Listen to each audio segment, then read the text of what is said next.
গত 10 বছরে বজ্রপাতে মৃত্যু হয়েছে ৩,০০০-এর বেশি মানুষের, যার ৭০% কৃষক।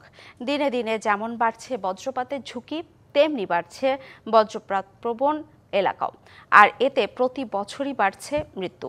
পরিবেশ বিজ্ঞানীরা বলছেন, ব্যাপকভাবে বৃক্ষ ও বনাঞ্চল উজাড় সহ নানা কারণে তাপমাত্রা বেড়ে পরিবেশের ভারসাম্য হারানোয় এই পরিস্থিতির সৃষ্টি হয়েছে। এই দুর্যোগ থেকে রক্ষায় সচেতনতার পাশাপাশি পদক্ষেপের কথা বলছেন দুর্যোগ ব্যবস্থাপনা বিশেষজ্ঞরা।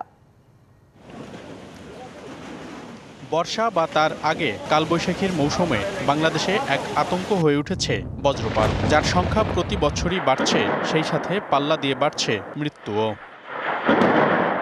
পরিসংখ্যান বলছে, গত 10 বছরে দেশে বজ্রপাতে মৃত্যু হয়েছে অন্তত ৩,০৭৮ জনের। এর মধ্যে ৫৩৩ জন শিশু, ৩৮৪ জন নারী এবং পুরুষ ১,৯৮৭ জন। নিহতের ৭০%ই কৃষক, ১৪% পথচারী, জেলে ১৩% এবং অন্যান্য ৩%। আরেক পরিসংখ্যান বলছে, দেশে বজ্রপাত প্রবণ এলাকার পরিধিও বাড়ছে। বর্তমানে দেশের ১৬টি জেলা বেশি বজ্রপাত প্রবণ হিসেবে চিহ্নিত, যা বিস্তার হচ্ছে পাহাড়ি এলাকাসহ আরও ১৬ জেলায়। কালার এক্সপার্ট, জর্জ স্যাপ এবং মাইল্ড অন হ্যান্ডস টেকনোলজি সমৃদ্ধ অরিক্স ক্রিস্টাল ওয়াশ আপনার গবেষকরা বলছেন, ১ ডিগ্রি সেলসিয়াস তাপমাত্রা বাড়লে গড়ে ১২% বেশি বাড়ে বজ্রপাত। দেশে গত ১৪ বছরে ১ ডিগ্রিরও বেশি তাপমাত্রা বেড়েছে।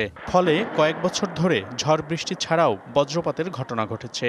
পরিবেশ বিজ্ঞানীরা বলছেন, তাপমাত্রা বৃদ্ধি ঠেকাতে না পারলে এই ঝুঁকি আরও বাড়বে। বাংলাদেশে বজ্রপাত বেড়ে যাওয়ার পিছনে তাপমাত্রার বৃদ্ধি, জলবায়ুর পরিবর্তন, বন উজাড়, বায়ু দূষণ বা বায়ুতে ধূলিকণার আধিক্য এবং প্রাকৃতিক যে ভারসাম্য রয়েছে সেই ভারসাম্যহীনতা মোটামুটিভাবে দায়ী।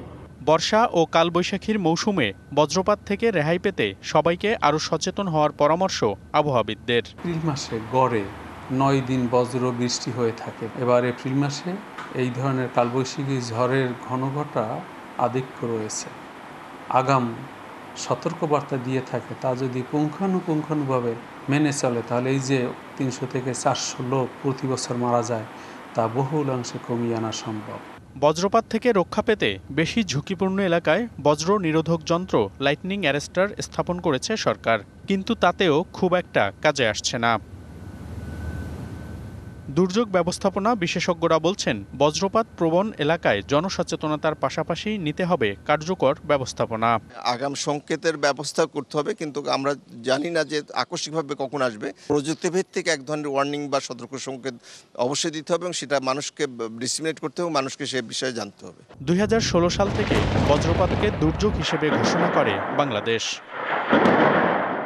মনিরুল সোহাগ, ডিবিসি নিউজ, ঢাকা।